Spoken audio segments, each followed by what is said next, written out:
चला लड़कियों के बारे में, तब आपने स्टेप क्यों नहीं लिया था अपने आप? जी मैंने स्टेप तब इसलिए नहीं लिया था कि मैं अपना घर बचाना चाह रही थी, कि ऐसे तो बहुत सारे लोगों के घर में होता है, यू नो, हर जगह। अब मैं कोशिश कर रही थी, उनको मौका दे रही थी, वो हमेशा कसमें खा रहे थे कि अब मैं दोबारा नहीं करूंगा, लेकिन फिर करते थे। आदिल हमेशा कसमें खाते थे दोबारा नहीं करूंगा, फिर उनके आंटी से बात करती थी, उनकी आंटी हमेशा कहती थी give him a one chance, and I was giving him, always giving him a chance, हमेशा मैं चांस देती थी। और फिर मैंने कहा कि चलो राखी, मुझे सबने बोला कि अब तुम्हारा बेबी हो जाना चाहिए तो आदिल सुधर जाएगा।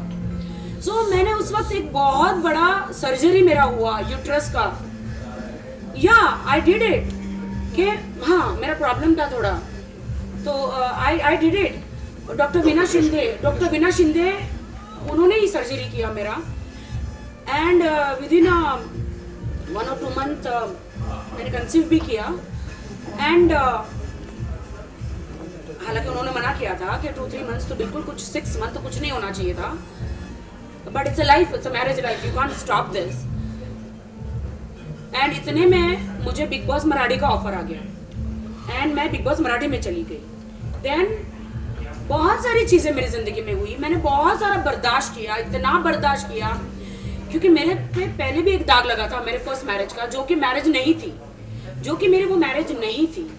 बट मैंने कहा कि अब मैं दुनिया का और मीडिया वालों को, मैं वो डर गई थी मैं एक्चुअली, कि मुझे फिर से लगाएंगे दाग, कि अरे इसके इनका दाग रहता है ना, हिंदुस्तान में ये दाग लगाते हैं, अरे इसके साथ तो कोई आदमी नहीं टिकता, अरे इसकी दूसरी शादी हो गई, लड़का कितना भोला है, अरे इसी में प्रॉब्लम है, औरत में ही प्रॉब्लम है। इस डर से मैं सामने नहीं आ रही थी। आदिल ने बार बार बोला मेरा चेहरा देखती हो, हाँ तुम्हें मेंटल साबित कर दूंगा, तुम ऑलरेडी मीडिया में बदनाम हो, दुनिया में बदनाम हो, लोग मेरा विश्वास करेंगे तुम्हारा नहीं। मैं डर के मारे चुप बैठी, मैं बोली ये बात तो सच है, मैं तो पीड़िता हूँ, कोई मेरा विश्वास नहीं करेगा। मैं, उन्होंने कहा नमाज पढ़, मैं नमाज पढ़ी और मन से पढ़ी, कुछ नहीं, मैं उल्टा उनको जबरदस्ती करती थी, आओ नमाज पढ़ो, आओ नमाज पढ़ो। वो सिर्फ फ्राइडे को पढ़ते थे, वो भी मिस कर जाते थे, बीवी होने के नाते उनको कहती थी पढ़ो, और मैं भी खुद पढ़ती थी। उन्होंने बोला कि हमको, मुझे अब से फ्रीडम चाहिए, तुम मेरे पीछे पड़ी रहोगी तो ऐसा नहीं चलेगा। मैं कभी पीछे गई नहीं, लेकिन हमेशा लड़कियों ने मुझे, उनके साथ में वीडियोस भेजे हैं, उन लड़कियों का नाम भी नहीं लेना चाह रही मैं, उन्होंने हाथ जोड़े हैं कि हमारी जिंदगी बर्बाद हो जाएगी। क्लबों में किसिंग, होटल बुकिंग, मेरे ही पैसों से सारी होटल बुकिंग, उनकी फ्लाइटें बुकिंग, उनको गिफ्टें देना। मुझे एक, मेरे बर्थडे पे मेरे ही पैसों से मुझे एक फोन गिफ्ट किया, उसके साथ में गोल्ड वॉच आई है।